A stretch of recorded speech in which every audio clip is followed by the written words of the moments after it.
Hello, everybody. Just one more week until Off-Brand October picks up. Okay, she's back with a vengeance.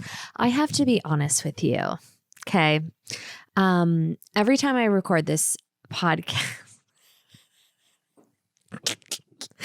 I never drink when I record a podcast episode. Never, never, ever, never have I ever had a sip of alcohol and then recorded a podcast episode. It's just not my cadence or my tempo. I like to be sharp and quick-witted, and full disclosure, I have had 2 adult beverages and I'm feeling a little foamy at the mouth and just slightly intoxicated. So this is going to be an interesting episode. I just want to go out with a bang before Off-Brand October kicks up. It's a very important week in the Jewish religion. This is the Rosh Hashanah week. It's the week of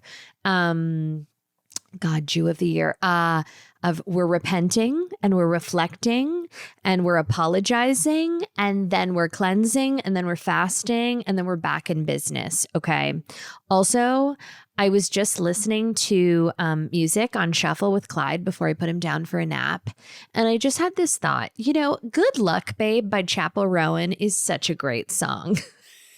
Thank you so much for listening to the Bitch Bible podcast. I was listening to it and I was like, what a strong pop bop. It's such a shame because I feel like the success is wasted on Chapel Rowan. I hope that doesn't sound harsh because I think she's such a great talent, but I think that maybe inherently she just doesn't want to be famous and she should have stuck to theater because I don't know that she can handle those lights. You know what I'm saying? But Good Luck Babe, people really lost their mind for Pink Pony Club. And when she performed that at the Grammys, I just kept thinking, I wish it was Good Luck Babe. Hot to Go, obviously, a fun little number. But Good Luck Babe is a timeless classic. And now we've said it. What else is going on, Jackie? Not much. Thanks for asking. Am I renovating my primary bathroom? Yeah, I am. I just met with the contractor yesterday and I said I wasn't going to do any renovations for the remainder of 2025, but she found a slab and she's feeling things in her nipples. Okay. I will kill this fucking dog. Oh, fucking Andrew. This is what Andrew does. He comes home and then he lingers in the driveway and then Leo loses his mind and then Clyde wakes up and I'm just wanting another passion fruit margarita and I don't know what to do with myself. Anyways, we're renovating the bathroom. This is what I'm thinking. Because Andrew's like, do you really want to be without a red leather, yellow leather, red leather, yellow leather, red leather, yellow leather. This episode is going to be terrible. I can already feel it. Just let's scratch this one and I'll kick it back. I'll be in a wide brim hat next week. So I was saying to him, I was like, listen, I don't think we're going to be inconvenienced for a very long time because now I've got the run of the game, the run of the mill, the run of the land. Here's what.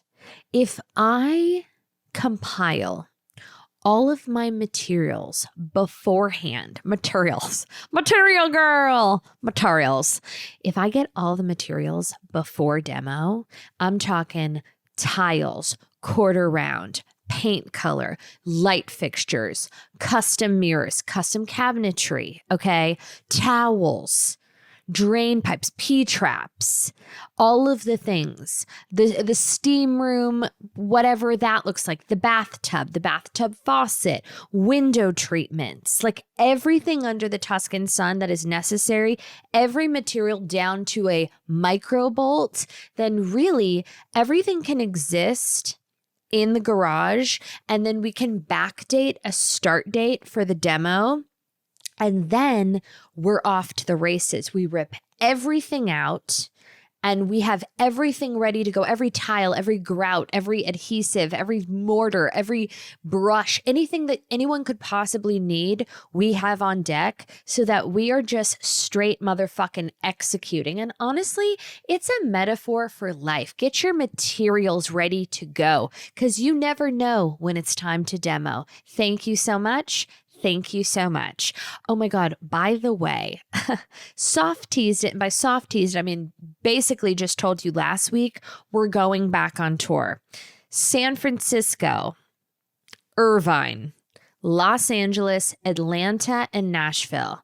I know I said I was never doing this again last time, but this is the final hoorah. Come November, I'm not going anywhere or doing anything. This is it, folks. So I highly, highly advise, I'm not adding any extra shows too. If these sell out, we're not doing a double feature. It nearly broke me last time. So buy your goddamn motherfucking tickets, okay? Get your tickets. The LA show is going to be interesting. I said this on Instagram and I meant it, and I named the puppy, as a gal always does, because if you ain't willing to get podcasting drunk is fun. If you're not willing to name the puppy, go to the pound. Name the fucking puppy. I always name the fucking puppy. Her name was Marissa. I have not spoken to her since about 7th grade. If you think that she didn't text me asking for 4 tickets, like in what world? And you know what's so crazy too? The amount of text messages I have received from people asking me how to, like, where do I get the tickets? Like, is it a box office? Like, what's the link? I do not work for the box office. Don't make it awkward. They will go. Get them or don't get them, but please don't be so comfortable burdening me with being your ticket aficionado. Like, I need to be the concierge director slinging tickets. Like, if I need to, I will. But texting me about it is very awkward. It's very uncomfortable. Like, we have to get more resourceful. If I can figure it out, you can fucking figure it out. Or if you can't fucking figure it out, stay home. Stay home. It's too much, but it's going to be so fun. My whole fucking family is coming to LA. I'm talking my whole fucking family. It is going to be my bat mitzvah, and I'm worried about it a little bit. You know, LA is a tough crowd. It's my final show. It's at a very cool theater. And I keep like trying to float this to my family and friends. None of them listen to this podcast. And if you think that you know what the show is, you have no idea. You think you know, but you have no idea. I legally can't show these videos on the internet. It's not ever going to be available to stream. Legally, I wouldn't be able to. It's like a morality clause waiting to fucking happen. I have shown you the wholesome bits. I've shown you a micro like finale, but the bulk, the meat of the sandwich is so inherently disgraceful that seeing really is believing. So if you have the opportunity, I dare you to come. It's gonna be weird, okay? Is my grandma Gloria gonna be there with her cochlear implant in Los Angeles, not knowing what the fuck is going on? Absolutely. Is my dad bringing his office again? He didn't learn the first time. My dad is literally bringing his office. I said, Dad, buy a ticket. Here's the link. If you think I didn't make my dad buy a ticket, you dead ass wrong. Jackie, what are we doing with the bathroom reno? Thank you so much for asking. I'm having a hard time deliberating. What I'm thinking is we've got to go Calcutta Viola herringbone on the floors. We just have to. I'm doing like a steam room shower. I'm keeping it like classic but funky. What I really would love is like some form of a curved vanity with reeded marble. But I also want like suspended brass shelving. It's just, I've got to like, it's like I got to draw it out. I also had an epiphany, like, do I go crazy and do green marble or do I do burgundy marble? Because my bedroom has this like mauve mohair velvet paneling on the wall, and I want to pick up on that, and I want it to be cohesive but interesting. But am I going to get sick of like kind of a burgundy? And you have to just see it, because sometimes it doesn't make sense when I say it out loud. When I say that, you're like, ew, burgundy marble. But something about like a checkerboard with travertine and Calicut viola, like I'm thinking about things. It's why I didn't sleep last night. It's why I'm a little bit tipsy and wearing sunglasses, because I'm not working with a full deck or even a quarter of a deck. But she believed she could, and she did. Life has been a little crazy lately, and one thing that helps me unwind, Cornbread Hemp's CBD gummies. Now that she's gearing up to go back on the road, kill me, I need everything I can get to keep my head from spinning out. Cornbread's Sleep CBD gummies are great for unwinding at the end of the day. Cornbread works with my body to deliver a naturally good night's sleep even through the most stressful periods. They're super effective in working night after night, but also gentle enough that you don't feel like you were hit by a bus in the morning. They give you a perfectly restful night's sleep. Cornbread Hemp's CBD gummies are made to help you feel better. Whether it's stress, discomfort, or just needing a little relaxation, they only use the best part of the hemp plant, the flower, for the purest and most potent CBD. And my favorite part about them is that all of their products are third-party, lab-tested, and USDA organic to ensure safety and purity. Right now, Bitch Bible listeners can save 30% off on their first order. Just head to cornbreadhemp.com/bitchbible and use code bitchbible at checkout. That is cornbreadhemp.com/bitchbible and use code bitchbible. Now, we all know that nothing makes me more uncomfortable than men using the word cozy, and that extends to the phrase cozy season. But even though I don't like the sound of it, I do love pulling out the fall wardrobe and bundling up, baby. I'm going to give you a shimmel styling tip, okay? What's most important in being comfortable is a good foundation to the outfit, and that means investing in a good bra.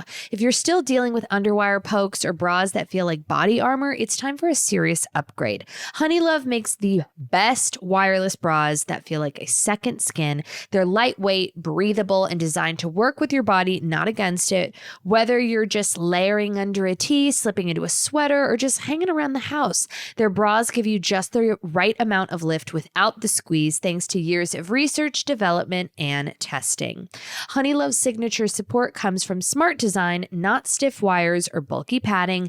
It's all the shape and hold you want without any of the stuff you don't. Once you try it, you will honestly forget you're even wearing a bra. For a limited time, you're going to get Honeylove on sale. Take 20% off your entire order at honeylove.com/Bible. Support the show. Check them out because your comfort should never be seasonal. Honeylove recently launched their new Cloud Embrace bra, which sold out in days. I've tried it myself. I'm actually wearing it currently. It is a modern wireless t-shirt bra with sturdy, lightly padded foam cups that feel like a cloud against your skin. It's a wireless bra for people who love underwire. Hello. This style is bound to sell out again, so please do not wait to try it. Treat yourself to the most comfortable and innovative bras on earth and save 20% off site-wide at honeylove.com/Bible. Use our exclusive link to get 20% off honeylove.com/Bible. After you purchase, they're going to ask you where you heard about them. Please support our show and tell them that we sent you. Experience the new standard in bras with Honeylove. Also, just jumping back to the tour for a second, we're not doing pajamas moving forward. I had an epiphany. I feel like pajamas are my safety net, but now that I've got this shit down, I'm looking for write-offs, okay? And I'm talking big ticket write-offs. I was talking with my friend Lindsay, who's a stylist, yesterday. We were at a party, and she said to me, she's like, what are we thinking? Let's talk outfits. We're not doing fucking pajamas anymore. We're talking write-offs, baby. I said, there are actually 3.5, I would say, articles of materials that I think about on a daily basis, all of which I can't attain because it's sold out, can't find it. This is the relatability hour with Jackie, everybody. Relatable Rachel is here. There is a pair of thigh-high baby blue Chanel boots that I saw 1.5 years ago in Paris that I tried on, and I thought, we're a new mother. These are really expensive. Where the fuck am I going? Why would I ever spend this much money on a baby blue thigh-high leather boot with a little black toe? I thought about it. On my last day, I went back to buy said boot and they were gone. Okay. And I thought, maybe I'll catch them back in the States. Maybe I'll find them on the real. If it's meant to be, we'll come back together. I have scoured the internet every day for 1.5 years looking for these fucking boots. And now more than ever, if I could bust out on stage in those thigh-high baby blue Chanel boots with a structured black long sleeve mini dress with a shoulder pad, my whole life, and a high pony, a high motherfucking pony. I'd be so happy. But she gone. Another thing I think about, write all of these down. There is a pair. I'm going to be honest. Louis Vuitton's not really my thing. You know, I feel like unless you are a A-list celebrity and you're getting like runway shit, the stuff that you get in the stores, I'm not wearing a logo tracksuit. Like that's just never happening. It's not for me. I'm not Teresa Giudice. It's too housewivesy and it's a tacky look. But when I was in Paris, the same trip, this is disgusting. Like I'm going to need, but by the way, Rosh Hashanah is canceled because this is like, it's just disgusting. Like people are dying, Kim. Grow up, but whatever.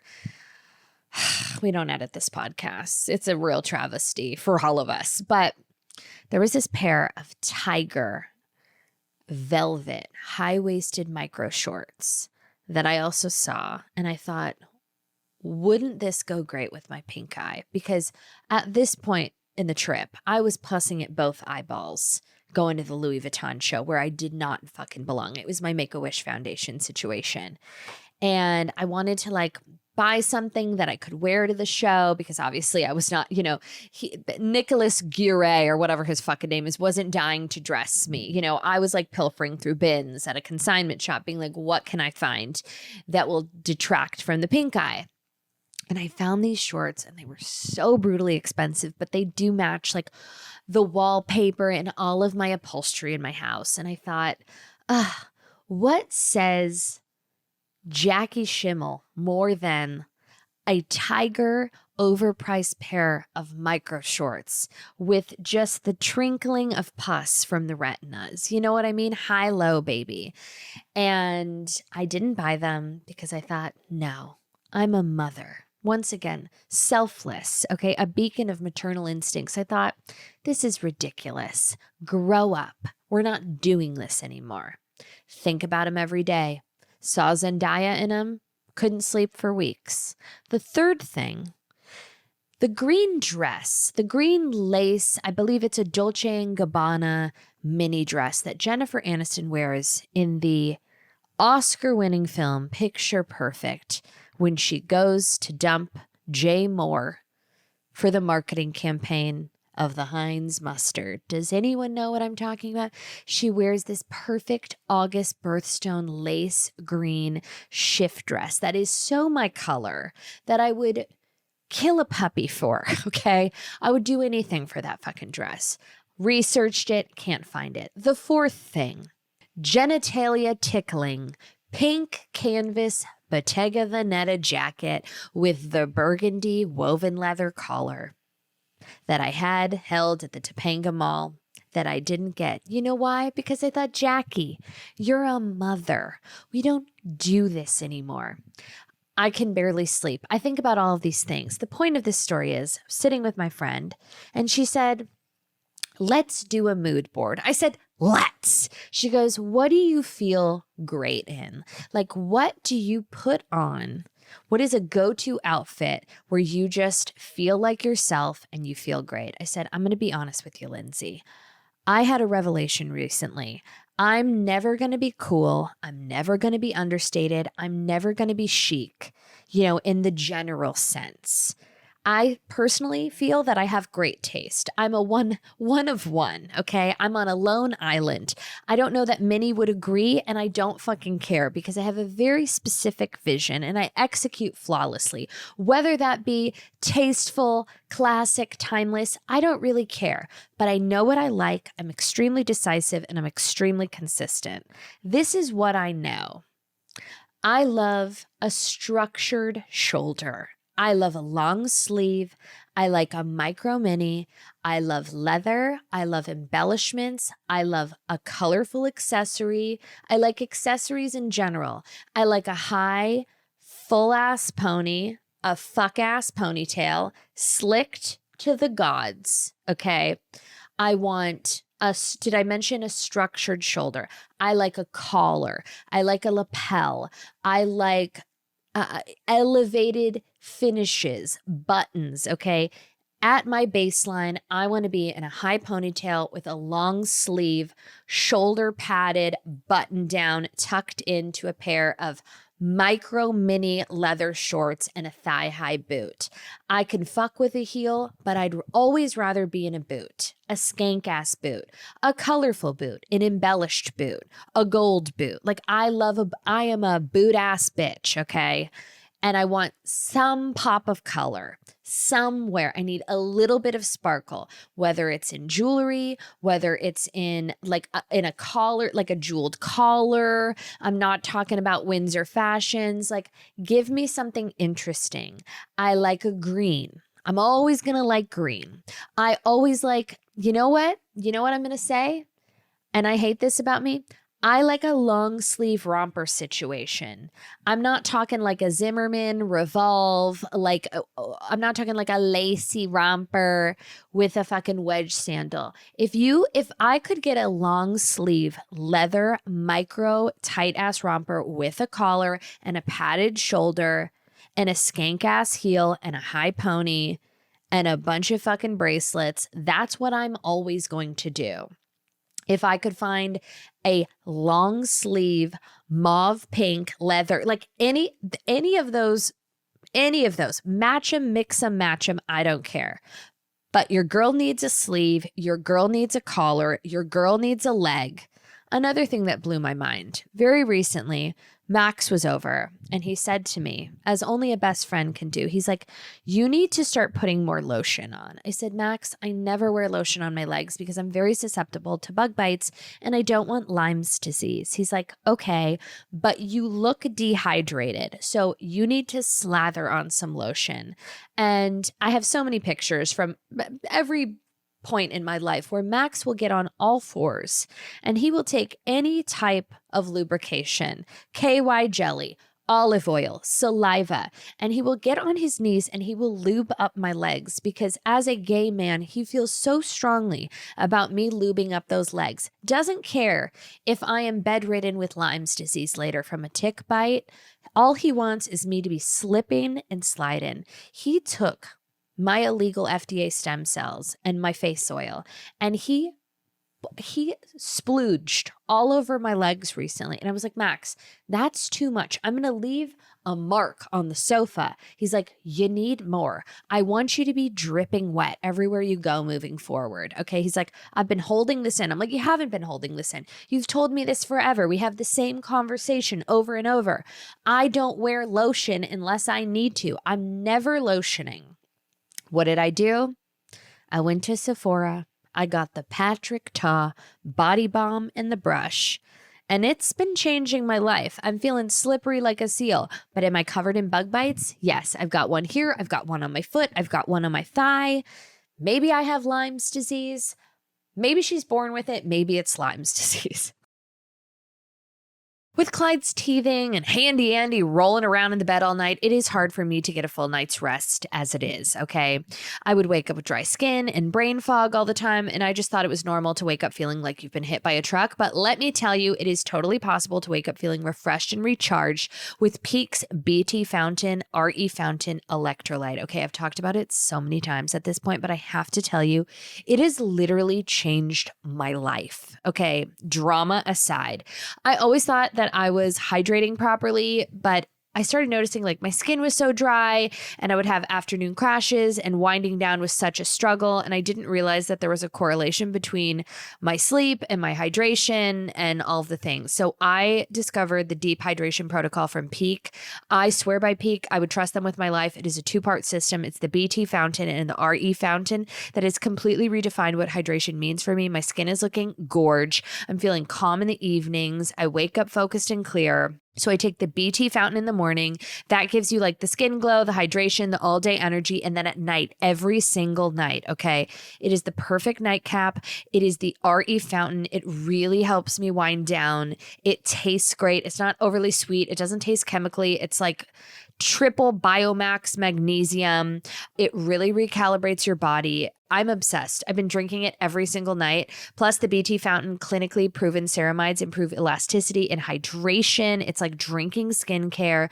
And then obviously the RE Fountain at night, it helps you stay calm, sleep, cognition with a targeted magnesium trio. No sugar, no fillers, no artificial or natural flavors. It's lemon juice, lemongrass, monk fruit, beetroot, organic yuzu raspberry for a spa grade flavor and unmatched purity. Start your hydration ritual today with the Deep Hydration Protocol. You will receive 20% off for life when you subscribe, plus a complimentary gift to elevate your routine. This is hydration redefined. Try it and glow from the inside out.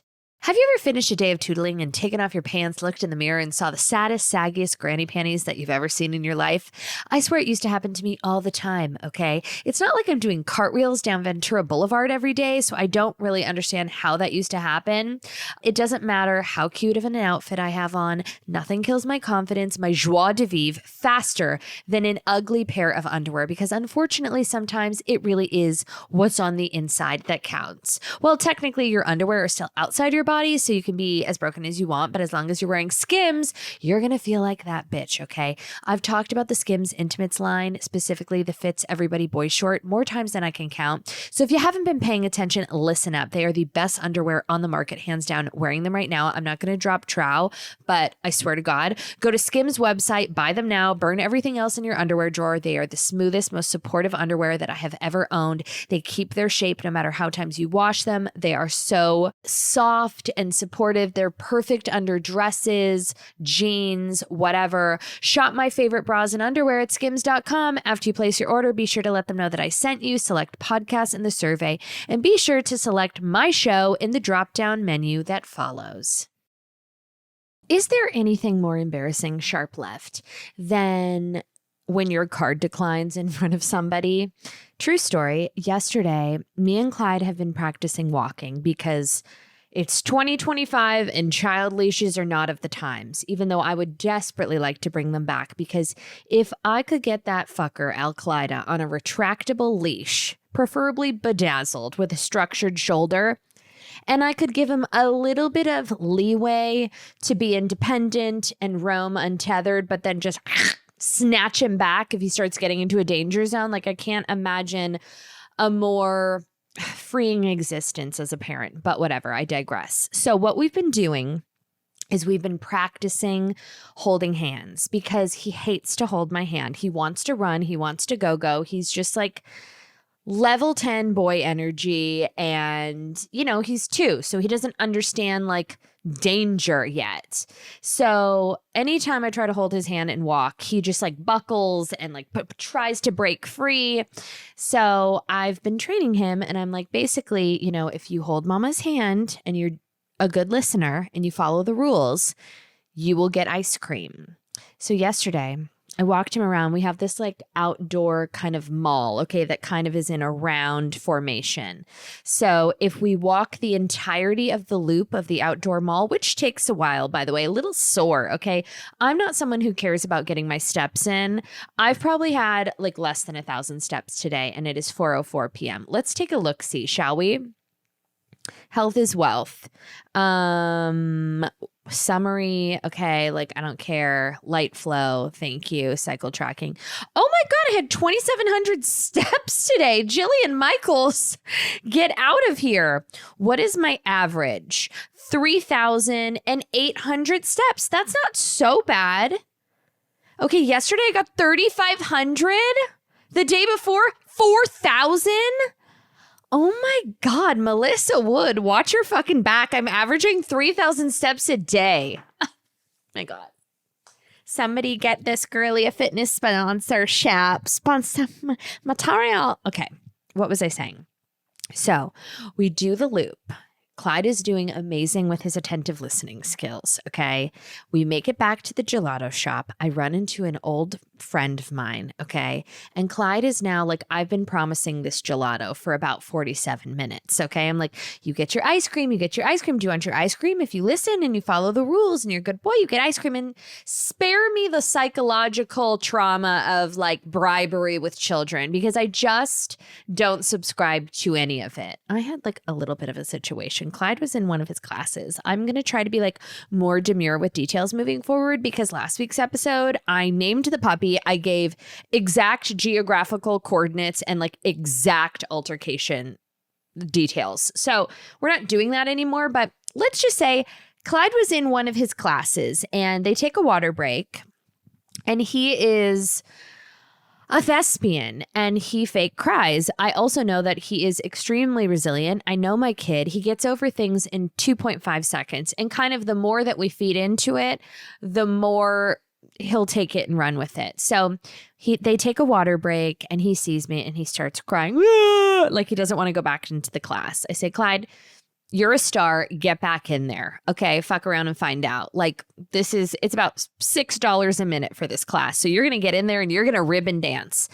And one of the parents looks at me and she's like, "Aw, how old is he?" I'm like, "He's just turned 2." And she's like, "Well, he's still processing his feelings. Like he's still a baby." And I'm like, "He's fine." Because I looked at the teacher and I'm like, "Give him 30 seconds. He'll be fine. Trust me." And I kind of just kicked him back in the class, shut the door, and I was like, "You're fine. Dance for your life, Clyde." Cooper Nielsen could never. And sure enough, 46 seconds later, he's got the biggest smile on his face and he's grand-jeting across the classroom, okay? But the judgment that I had to endure from a literal stranger for making my son get back in there instead of raising a pussy and being like, "Oh no, are you okay?" He was fine. Okay. If he started levitating and disrupting the class, I'd give him the hook and pull him. Okay. But I know him and I know his temperament and I know his resilience. And it's a big bad world out there. Okay. Dance, Clyde, dance. Anyways, what was I saying? So we get back. Okay, so we get to the gelato thing and he's starting to levitate because I've been like floating this gelato for 47 minutes now and he's unraveling. So as I'm trying to pay for his mint chip gelato, I'm like pilfering around my purse. We're still holding hands because he cannot let go of my hand until we sit down. Those are the rules. We're training, endurance training. And he's flopping all around and he's starting to cry and I'm trying to get my fucking credit card. I grab a debit card that I have not activated yet. It's still got the sticker on it. You should see my purse. It's an abyss. There's crackers, there's goldfish, there's gum, there's free floating Ilia lip glosses. Okay, there's body fluids, there's credit cards, it's a mess in there. There's blue cheese particles from the BYOO lifestyle.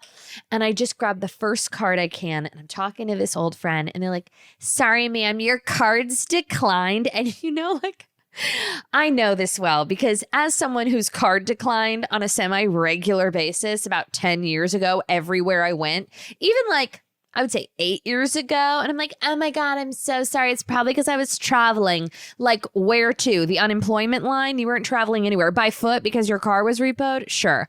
So, oh my God, did I not record the video? Oh, I did. Oh my God. Professionalism never saw me coming. So, I know the go-to lines you say when your card is legitimately declining, but then I was so embarrassed and I was like, "Oh, I didn't activate this yet. It's a debit card." I had to get new debit cards because they were all like shipping to my old place, but then I had to go pick them up. And now I'm like totally over explaining, which makes it sound like my card did just decline. And like, do I really care at the end of the day? No. But is it embarrassing? A little bit. You know what also is level 10 embarrassing? Unfortunately, I do love the trend on TikTok, the trend on Instagram. Everyone, omitting or admitting their guilty pleasures. Unfortunately, I do love a 4 p.m. glass of Chardonnay, Diet Coke, expensive purses, this, that, the other thing. It's like, and everyone thinks that they're so, "Oh my God, I'm not like other girls." You're like every other fucking girl. Every other girl roaming the Western Hemisphere loves a fucking Diet Coke, okay? And a dirty martini. Like, you're crazy. Unfortunately, I do love like $18 iced matchas. Duh. It's what makes the world go round. It's called consumerism. You're so naughty. I can't do it. I don't want to see one more unless it's like, unfortunately, I do love like burying my mother-in-law in the back. Unless it's like a felony or something insane, I don't want to fucking see it. Unfortunately, I do love microwaving my cat. Like, unless it's a fucking kookadoodle-doo admission of guilt, nobody is enthralled that you like $8 cups of matcha. Get over yourself. You know what? You know what the epiphany is? You know what the takeaway is that we all need to sit with? We're not that fucking interesting. I think about it every day. It blows my mind that I do this. It blows my mind because I'm so goddamn sick of myself. None of us are that interesting. We've all gotten way too emboldened to share things. And granted, Jackie, is that what you do for a living every single week? Yeah. And I think it's fucking nuts. Okay. I'm not getting high on my own supply. I think y'all are crazy. I think you guys are fucked up in the head, myself included. I'm removing myself from the equation. But like, unfortunately, I do love overpriced designer sandals. I do love vacation. Yeah, no, we know. I do love doom scrolling. Everybody does. Everybody does. Shut up. Shut up. God, it's so stupid. Unfortunately, I do love. Okay. Thank you. Thank you for sharing. You know what, unfortunately, I do love? Okay, I love Conrad from The Summer I Turned Pretty. He's hot to me. Like, do I want to be bitchy or do I want to be nice? I'm going to be bitchy. I wish he was like a little more beefy, like his body. I feel like, I don't know that he has pepperoni nipples, but I imagine pepperoni nipples, and like it wouldn't kill him to do a couple sit-ups before the sex scene. And like, could they have put him in a boxer brief? Perhaps. He does look a little bit like a lesbian, but like a hot Leo DiCaprio, a budget Leo DiCaprio lesbian. Anyways, I can't with Belly and her bob. I can't with Belly and her bob. Spoiler alert, if you haven't watched the finale of The Summer I Turned Pretty. She chooses Conrad. She gets a bob. She starts wearing red lipstick and she's in Paris and she like smokes pot and like drinks wine and like it's unbelievable. Okay. Belly got a bob and it's like it's a very ill-cut bob. You know what it is? It's a chunky bob. People with that hair texture, that volume, you need to cut into it to make it a bob. It makes no sense to me. It makes absolutely no sense. But she's in Paris and she's wild and she wears red lips and she's got a halter dress on, honey. And she's a little Parisian hussy. So they get together and then she goes back to Cousins and then she's in a yellow midi dress looking at her hydrangeas and she's just back to Belly. Back to Belly. But did I enjoy it? Of course. Do we need a movie after that? I don't think so. Does Jeremiah, like, he's so tan and the hair is so whatever, but like he does look like a little rat boy to me. Like, I wouldn't fuck Jeremiah with a 10-foot pole. He's such a bitch ass to me. He's just a pussy ass bitch. But Conrad kind of is too, but he's got like this quiet, mysterious Leo DiCaprio vibe, and he's like gonna be a doctor. So like, yeah, Belly, we should probably go with that, brother. Thanks so much. What was I saying? So I watched The Summer I Turned Pretty and I was like, Andrew, you need to leave me alone for 47 minutes. I need to watch this stupid ass show. I don't want you judging me. And I'm going to have a nice cold martini and then I'm going to doom scroll. And by doom scroll, I'm like, I'm not a TikTok scroller. I'm not an Instagram scroller. High roller. I like to send aggressive emails, and anyone that I work with can attest to this. Like, if you don't respond to me, like, I have absolutely no qualms or problems. I will send like 14 follow-up emails without a care in the world. My poor touring agent, Marcus, I think I sent him like 6 emails in an hour the other day. He's like on East Coast time, like the office is closed. And I was like, per my last email, I'm going to need like, only because I want to like book hotels, like something that's not pressing at all. I'll hit you 18 times. I don't fucking care. You know what I mean? And also, like, I love like a curt email reply. Like, I get a lot of emails here and there of people like pitching guests to be on the show. I got 3 specifically this week and I responded to all of them. couple nights ago when I was watching The Summer I Turned Pretty, and I just wrote no, all capitals. It's like, hey, new up and coming male comedian so-and-so is interested in guesting on the Bitch Bible podcast. He's got 1.2 TikTok followers and was recently featured on, The Late Late Show with Seth Meyers. Here's some YouTube clips with his most recent bits. And I just respond, no.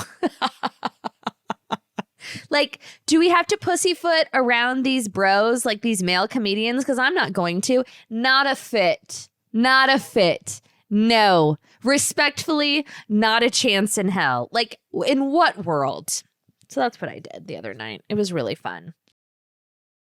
If you've ever been in the market for a new home, you know home shopping can be a lot. There's so much you don't know and so much you need to know. What are the neighborhoods like? What are the schools like? Who is the agent? Who knows the listing or neighborhood best? And why can't all this information just be in one place? Well, now it is on Homes.com. They've got everything you need to know about the listing itself, but even better, they've got comprehensive neighborhood guides and detailed reports about local schools. And their agent directory helps you see the agent's current listings and sales history. Homes.com collaboration tools make it easier than ever to share all this information with your family. It's a whole cul-de-sac of home shopping information all at your fingertips. Homes.com. We've done your homework. Oh my God. Can I tell you another reason why I'm a little off kilter today? Like, I'm slightly buzzed, but also just very underslept. So last night, ladies and gentlemen, this is why sometimes I wish I married an accountant. Exhibit A. I wake up in the middle of the night and I notice like Andrew's not in the bed, but I'm like, oh, maybe he's peeing, whatever. 15 minutes goes by, 20 minutes goes by. I'm not worried about him and his, his health, his wellness, his general well-being. I'm concerned that like he either got food poisoning or has stomach flu, or like, where is he? Like, what's going on? Is he watching porn in the guest bathroom? What's going on? So I go out of our bedroom and it's pitch black in my house. Okay. This is like in the middle of the night. It must have been like 1:30 a.m. And I hear like a slow ballad trickle of little Andy tickling the ivories in the pitch black of our living room, singing. Okay. And I walk out and I'm looking as busted gets. And I just hear a slow croon of a piano. And he's like, singing some melody. And I walk out and I go, Andrew, what the fuck are you doing? He's like, something just came to me and I had to write it down before I forget. And he's like scribbling his little music notes. And he's got his little voice note out. And I'm like, yo, Mozart, get the fuck to bed. And he's like, I'll just be a minute, honey. 20 minutes goes by and I hear, and he's playing that fucking piano. And I'm like, maybe I should have married an investment banker or like a local realtor, because this shit is bananas. Not to be a cunt, but if Andrew wasn't successful, I would have buried him in the backyard by now, because being married to anyone in the music industry is not for the faint of heart. Is it cool? Yes. Is it like, perk oriented? Am I always going to get good passes to a concert? Sure. But am I also going to wake up at 2 a.m. with my husband in his pajamas playing the piano? It sounds good on paper, but it's fucking annoying. And also, he's humming. He's little August Rush. He's always fucking humming. We can't watch television shows together because he hums along with the score of the show. And it never fucking stops. It never fucking stops, okay? Is he leaving me again for tour to go live on a bus? Yes. But things could be worse. Things have been worse. I'm so excited for Off-Brand October. You know what I'm doing tomorrow? Spoiler alert. Josh is coming over and I am making a fresh farmer's market bounty, kind of a puttanesca, if you will. I'm pickling. I'm making my 4-ingredient health-forward granola for the kiddos. And I'm also going to be making my world-famous Greek masala fat-free chili. So everybody get fucking ready for me. I'm looking way cuter than I did at the beginning of this episode. Just new year, new me. It is Rosh Hashanah tomorrow. Jackie, how will you be celebrating the Jewish New Year? Thank you so much for asking. And by the way, if I already told you my little plan, because I was intoxicated, just pretend like you're hearing this for the first time. First of all, the biggest lore about Jackie Schimmel is that I'm like a huge drinker. I drink often, but not in excess. Like I'm never getting blackout. Like I'm never getting wasted. If I'm getting tipsy, it's a very rare day. Like I like to slow sip lighter fluid martinis, but I'm never trying to get like fuzzy and gross. So tomorrow is Rosh Hashanah. And instead of taking my elderly grandmother to temple, I will be hightailing it to the Cabazon outlets at 6:45 a.m. to beat traffic. I will sit in the parking lot and have a McDonald's breakfast and perhaps a date shake. And then I will be celebrating the Jewish New Year and atoning for my sins by way of outlet mall gallivant. I will be doing the infinity loop. I will be getting a Wetzel's Pretzels at approximately 11:38 a.m. I will be looking for Frette sheets. I will be looking for Saint Laurent leather micro shorts. I will be looking for any type of a Miu Miu encrusted jacket. I will be looking for some Bottega Veneta woven over the knee boots and or ready to wear. I will be looking for some Loewe denim. I will be looking for some Etro sensible tunics. I will be looking for what else? That's kind of it, honestly. Will I be looking for anything for Andrew, Clyde? Absolutely not. Oops, got a text. Oh, perfect. The pool is heating. Esther Williams, aka Clyde, is doing his swim class, and he really is his mother's son because she's also a lady of the land. We do not fuck with water. He loved it like the first time, and now he's just like, no, unless the pool is like 105 degrees. You know what he does, which is just so drama? He starts pretending to shiver so that they can like wrap up the lesson. The pool was 96 degrees, and he's going, and I'm like, Clyde, it's not cold. It's hot. And he's like, no, hot. He says, hot. Hot. He goes, cold, cold, cold. I'm like, you're not fucking cold, bro. You're not cold. It's warm. There's steam coming out of the fucking pool. It's crazy.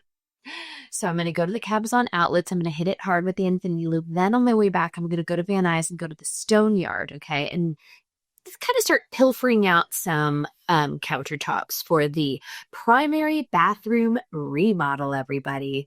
Also, I watched Salt Lake City last night. Brittany Bateman is the greatest star of our time. And I didn't finish the episode because like I just don't like watching them doing like sad trips. You know what I mean? I'm still really upset about when the Salt Lake City girls went to like Arizona and stayed in an Airbnb track home as like their big trip. Or where else did they go? Like Milwaukee to go see like a basketball game or something, and went to the Harley Davidson Museum. Like I need a little glamour, a little flash, a little cash. Like I don't want to see Mary Cosby on a campground. Not really.